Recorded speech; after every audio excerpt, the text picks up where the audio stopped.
सान्द्रानन्दावबोधात्मकमनुपमितं कालदेशावदिभ्या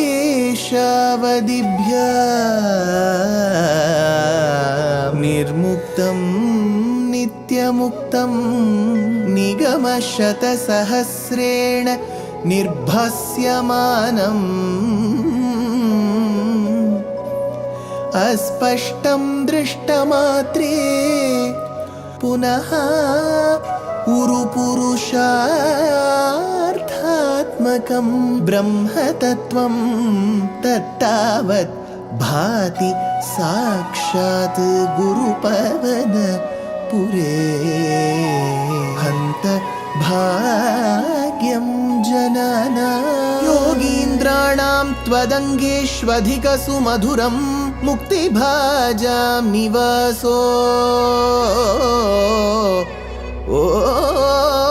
भक्तानां कामवर्षद्युतरुकिसलयं नाथ ते पादमूलं नित्यं चित्तस्थितं मे पवनपुरपते कृष्णा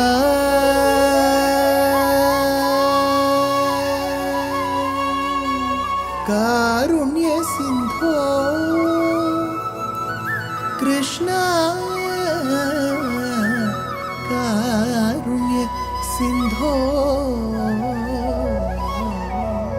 हृत्वा निशेषतापान् प्रदिशतु परमानन्द सन्दोहलक्ष्मी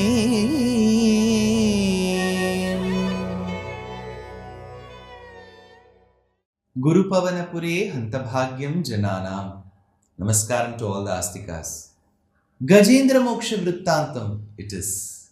From the very instance of Agastya's Shapa on Indradyumna, the king, Pandya king of Dakshina Bharatam, to him becoming a Gajendra. On the other hand, the curse given by Devala Maharishi to Huhu, the Gandharva, and thereby he becoming the crocodile, and this elephant and the crocodile having a war, and then being a Jatismara, the elephant thinking of Bhagavan's qualities and his stuti, what, like how he did Upasana's previous Janma, is the place where we stopped. Here Bhaṭṭatiri says, Arti Vyakta Praktana Jnana Bhaktihi Shundokshiptaihi Pundarikaihi Samarchan Purvabhyastam Nirvisheshatmanishtham Stotra Sreshtham Sonvagadit Paratman. Hey Paratman, the one who is supreme. Arti Vyakta Praktana Jnana Bhaktihi. Now, with the previous Jnana Bhakti that he had acquired in his previous Janma, and in this moment of stress or suffering, he was able to remember. Saha Samarchan Pundarikaihi. Pundarikam, generally people say it is lotus. But as per the dictionary that we receive from our Purvacharyas, it essentially means white lotus flowers. So, here Pundarikaihi, Saha Samarchan Pundarikaihi. He plucked the white lotus and was holding it, maybe as a style quotient. But now when he was thinking of Bhagavan and Bhagavat qualities, his great qualities, he wanted to offer them to Bhagavan. Saha Samarchan Pundarikaihi Shundot Kshiptaihi. Shundot Kshiptaihi. With the help of his trunk, he plucked and held the flower. Shundot Kshiptaihi Anvagadit. He wanted to keep singing continuously on Bhagavan, Bhagavan's Rupam, Swarupam and his qualities. Stotra Sreshtham Purvabhyastam. Purvabhyastam. Abhyasa Purvabhyastam. In his previous life he had done this stotram. Stotra Sreshtham. It was the best of hymns. Nirvisheshatmanishtham. It was related to that Brahman who is a Nirvishesha. See, one Nirvishesha means who is unmanifested. The other thing is whose greatness cannot be understood by us. He may have a Rupam Swarupam, but we cannot fathom that. We cannot understand that. We cannot properly even record that. So, Nirvisheshatmanishtham Stotra Sreshtham Purvabhyastam Nirvisheshatmanishtham. he says in this particular stotra.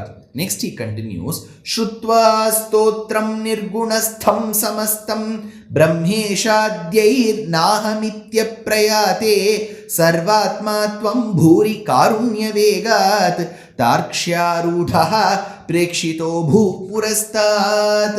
Shrutva samastam stotram.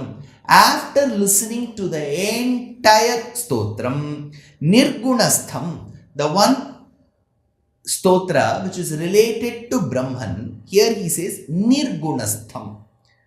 Some commentators have said nirgunam means, sagunam means with all the gunas, nirgunam means without any gunas. But it raises a very logical question as to if the Vedas and the Vedanta have been praising Bhagavan as the one who has got mercy, has got karuna, who has got compassion, who has got jnana bala ishwarya virya shakti tejas, and suddenly after describing him for pages and pages together, nirgunam, he doesn't have any gunas.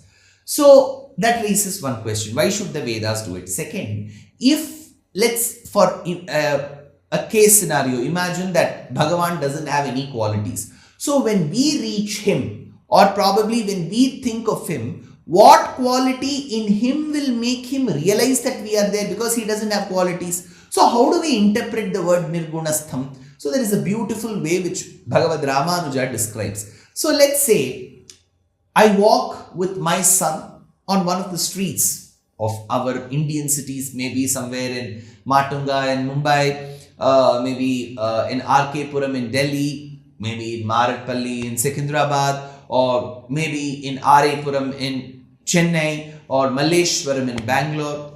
I'm just giving you some areas. So I walk with my son there. That time my son says, what a beautiful house, Appa. Should we buy this house? I say, we don't have money. Immediately he'll take my wallet out, just open that wallet, spread all the notes and coins on the road and say, see, you said you don't have money, whereas you have money here. Then I will just give him a laugh and say, see, when I said I don't have money, it doesn't literally mean I don't have money. It means I don't have enough money to buy this house. So that is the meaning of it. For example, when we have to describe human beings like us, we'll say, yes, that person is good at painting, that person is good at singing, but that person gets angry very often, but that person lies very often. So there is some dosham in us, which is a nirgunam, durgunam. So this durgunam, nirgunam, if we take it as samana vachakam, where it means bad qualities, so that way Bhagavan is the repository of all good qualities and there are no bad qualities in him. No bad qualities makes him nirgunastham. Nirgunastham brahmeshadyehi. So Brahma, Shiva and other devas, iti na aham. The moment the elephant called for that Brahman who has got all the qualities, all great qualities, no doshas, Shiva, Brahma, etc., they all said, see, the elephant is not called us. Why should we go? Because it is called for the one who has no cause himself. So, iti na aham aprayate. So, they did not come. Tvam. Bhaṭṭatiri looks at Krishna and says, you who are in Vaikuntham, tvam sarvatma prekshitaha abhu. Sarvatma, you are the antaratma for all the jivatmas. Prekshitaha abhu. So you immediately appeared. How? Purastat tarkshyarudhaha. Tarkshya. Swasti nastarksho arishtanemihi. Tarkshya means Garuda. So tarkshya rudhaha. You sat on Garuda and you came. Purastat tarkshya rudhaha. You sat on Garuda and you came. Bhuri karunya vegat. Out of infinite compassion. Purastat tarkshya rudhaha. Bhuri karunya vegat. Then he says, Hastindram tam hastapadmena dhritva chakrenatvam. This is a beautiful shloka how he describes where Bhagavan came to that spot and helped the Gajendra. Hastindram tam hastapadmena dhritva chakrenatvam nakravaryam vyadarihi gandharvesmin muktashape sahasti tvatsarupyam prapyate deepyate smam atha tvam dhritva. Then Bhagavan came, who came on Garuda, got down it seems, then pulled the elephant's leg out of the crocodile's mouth. By how? Using the chakram, he was able to cut that particular place of the crocodile's body where the elephant's leg could be taken out. So, athatvam dhritva tam hastindram hastapadmena. Hastindram hastapadmena. Look at the used choice of words. Hastindram hastapadmena, with his hands, palms that look like lotus. Hastindram, he took the leg of the crocodile. Vyadarihi nakravaryam chakrena. How? By cutting the head of that particular crocodile where it gets loose and then taking the foot out. Vyadarihi nakravaryam chakrena asmin gandharve muktashape. When this particular Gandharva was released from the Shapam, Saha Hasti Prapyat Tvatsarupyam. From that elephant, when this crocodile got its relief, so he says, Prapyat Sarupyam. It got its Sarupyam, which means it got moksham.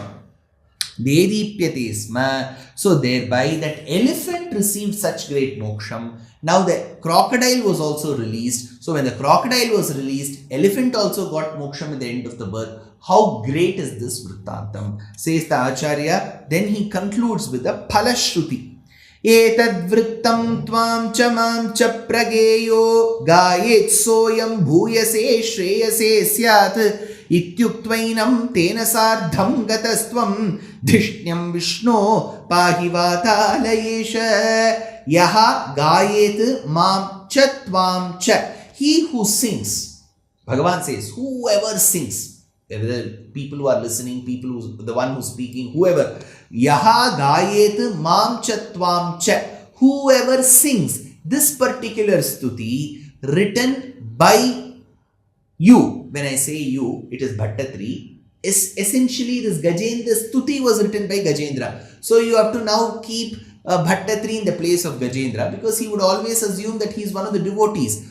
Written on me, yaha gayet mam cha tvam cha prage yetat vrittam, and recites this at the dawn of the day. Then saha ayam syat bhuyase shreyase. Along with good prosperity, shreyase, he will also get bhuyase shreyase. He will surely get moksham.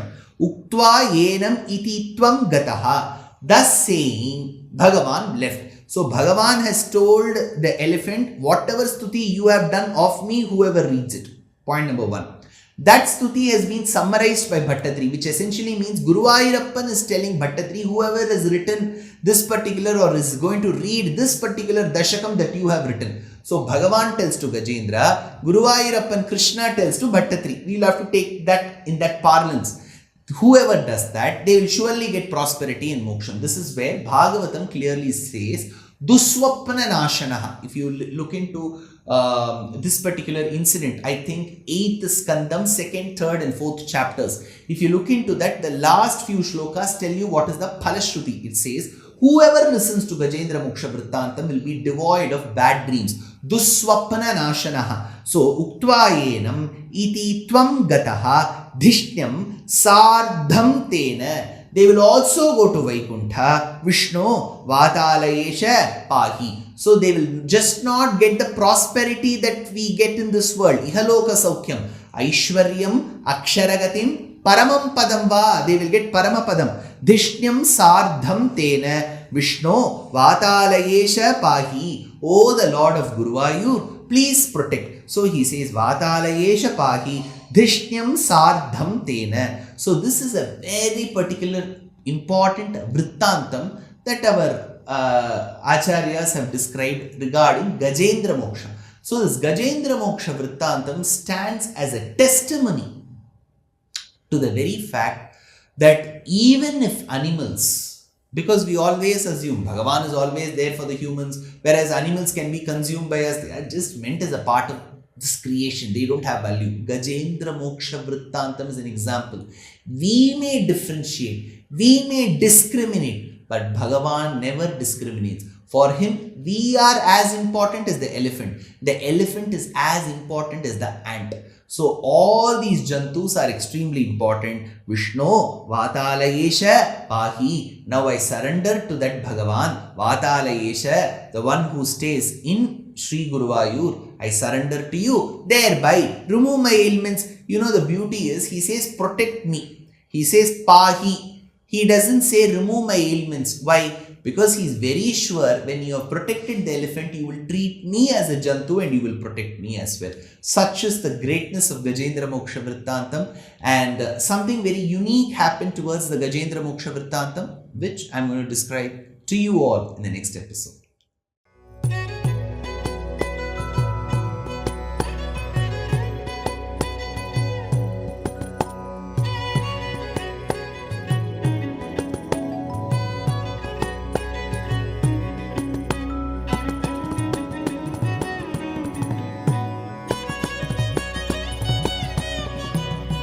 कल्याणरूपाय कलौ जनानां कल्याणदात्रे करुणासुधाब्दे कंवादिदिव्यायुधसत्कराय वातालयाधीश नमो नमस्ते.